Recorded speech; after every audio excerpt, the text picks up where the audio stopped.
Daphne was a young, independent Oread who enjoyed her freedom more than anything in the world. Originally, she was given as a present to the god Apollo, and he considered her his first real love. She knew that having a child with the god would put her and her child at risk of being killed, or worse, exiled. To avoid any of that, she decided to flee. After running away from Apollo, Daphne loved to spend time in the forest and would much rather hunt than get married. Her fellow nymphs would sometimes speak about not wanting to fall in love with any god. Daphne would agree. In fact, she wouldn't want a lover of any kind, mortal or immortal. She turns down every man she meets, which upsets her father, the river god Peneus. Peneus is anxious for Daphne to get married because he very much wants a grandson. He doesn't pressure his daughter, though. He loves her and wants her to be happy, so she's allowed to keep her independence.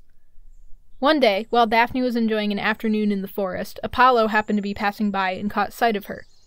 Though she was looking disheveled and was dressed for hunting, she was beautiful. Thinking that she would look even more beautiful done up with proper clothing and neat hair, Apollo began to chase Daphne through the forest. He didn't understand why she was running from him again. To reassure her, he called out that she shouldn't be afraid and that he loves her. This alarmed Daphne even more, and the chase continued.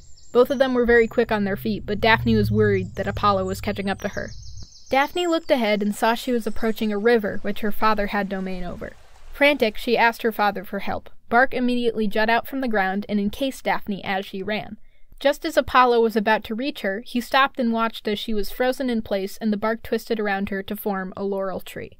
Apollo sighed with disappointment, having lost someone he'd been after for a long time. Then his sadness was replaced with joy as he realized that he could use the glistening leaves of the laurel tree to make wreaths for his victors.